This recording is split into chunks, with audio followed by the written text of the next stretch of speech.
ZEE5 app download करें और देखें पूरे एपिसोड बिल्कुल फ्री। असली मुजरिम को जेल भेजने में चाहे कितना भी दर्द क्यों ना हो हमें, लेकिन ये बेकार का समझौता नहीं कर सकते हम। जो सच है वो सच है डॉक्टर साहब। जिसने गुनाह किया है उसी को जेल जाना होगा। इतना बड़ा त्याग हम आपको नहीं करने दे सकते डॉक्टर साहब, और ये गलत है काहे कि अब हमारे पास सबूत है।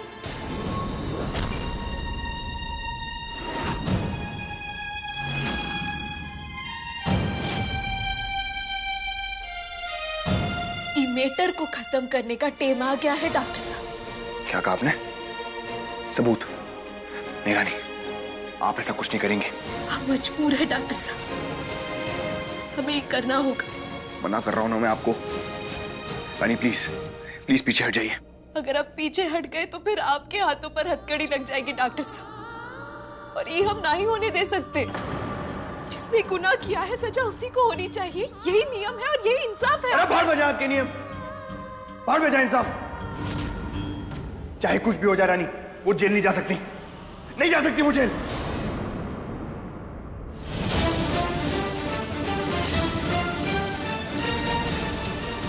नहीं जा सकती?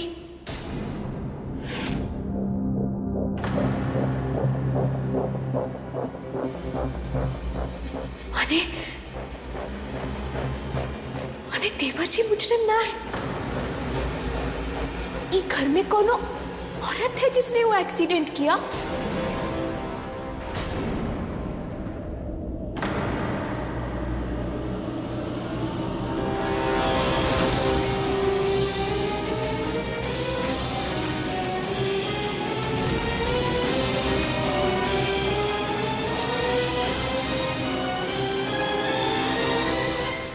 शुक्रिया आपका डॉक्टर साहब, दिल से शुक्रिया।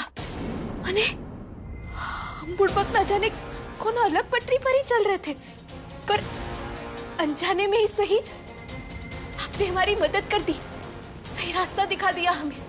हमारे दिल पर से एक बहुत बड़ा बोझ हल्का कर दिया आपने डॉक्टर साहब। अब असली मुजरिम को पकड़ने से एक तो कदम दूर है बस। वो तुम्हें बचाने के लिए किस हद तक जा सकती है वीर, तो जरा सोचो। वो असली गुनहगार तक पहुंचने के लिए किस हद तक जाएगी। चाहे कितनी भी बड़ी कीमत क्यों ना चुकानी पड़े, लेकिन रानी को मैं रोकूंगा।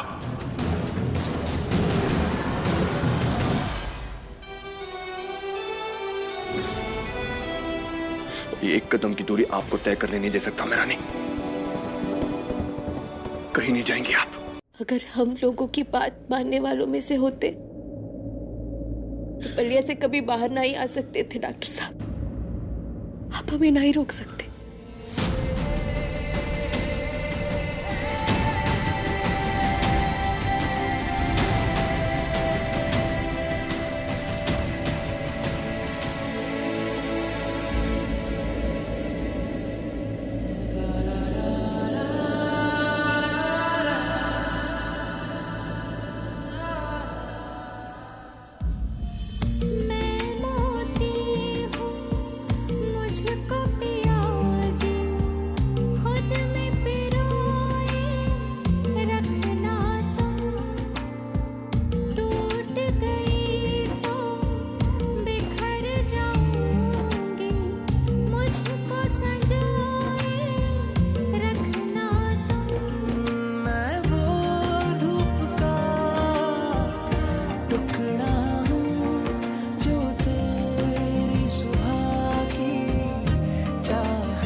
जब अपना कोई जेल जाता है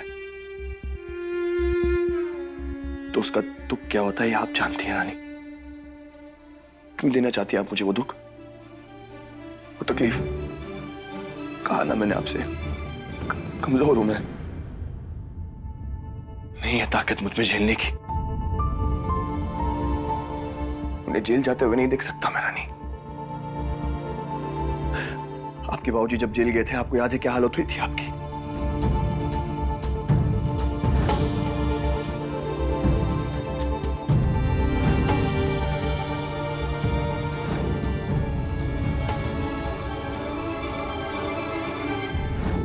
अगर आप मेरी बात को नहीं समझेंगे तो कौन समझेगा रानी? रानी प्लीज प्लीज मेरी बात मान जाइए। उन्हें जेल जाते हुए नहीं देख सकता मैं। अगर मेरे रहते हुए उन्हें जेल की सलाखें देखनी पड़ी तो खुद से कभी नजरें नहीं मिला पाऊंगा मैं। हम समझ सकते हैं कि एक बार जहां हम खड़े थे आज वहां आप खड़े हैं, मगर एक फर्क है। हमारे बाबूजी निर्दोष थे और आप जिसके लिए लड़ रहे हैं वो गुनहगार है। जिसे मैं बचाना चाहता हूँ ना, वो जेल डिजर्व नहीं करती। मैं मानता हूँ कि गलती हुई है, उसका प्रायश्चित भी होगा, मैं करूंगा उसका प्रायश्चित, लेकिन नहीं राजी प्लीज, उन्हें नहीं प्लीज। हम एक बार वो दर्द सह चुके हैं। कोई अपना जो निर्दोष है वो दोषी ठहराया गया। आपको जेल के सलाखों के पीछे नहीं देख सकते हम डॉक्टर साहब, ये हमसे नहीं हो पाएगा। आप तो डॉक्टर हैं, सबकी जिंदगी बचाते हैं, खुद की जिंदगी की कौनो परवाह ना है का? पर हमें है। हम आप ही से आपकी जिंदगी को बचाएंगे। रानी नहीं, रानी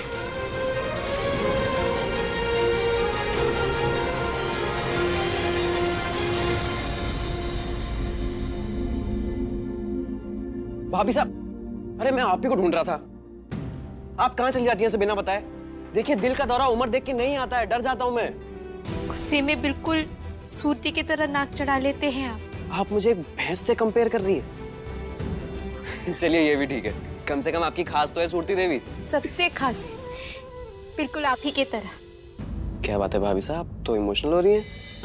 आपका बहुत धन्यवाद माता रानी, जो समय रहते आपने इशारा दे दिया कि देवर जी गुनहगार नहीं है। आप अभी भी हमसे वो धागा बनवाएंगे ना? अरे मैं तो कब से अपनी जेब में लेके घूम रहा हूँ, ये लीजिए।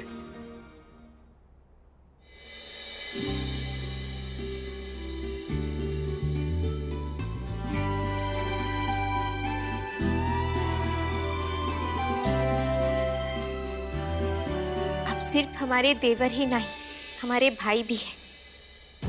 एक दोस्त ही नहीं, हमारे सबसे बड़े समर्थक भी हैं। तो आज आपकी ई भाभी यानी आपकी बहन आपकी कलाई पर ई धागा बांधते हुए सच्चे दिल से आपके लिए दुआएं करती है कि आप अपने बड़े भाई को उनकी सही जगह पहुंचाने में सफल हो, और जो असली मुजरिम है उसे अपनी सही जगह भेजने में।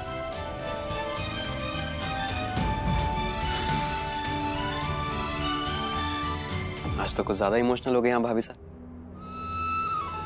चलिए अच्छा है, आपका मन हल्का हो जाएगा बात करके। अच्छा सुनिए, वो होली के अगले दिन की सुनवाई है ना? आपको तो पता ही है कि प्रो ने मना किया है लॉयर हायर करने के लिए। फिर भी मैं अपनी जिद नहीं छोड़ूंगा।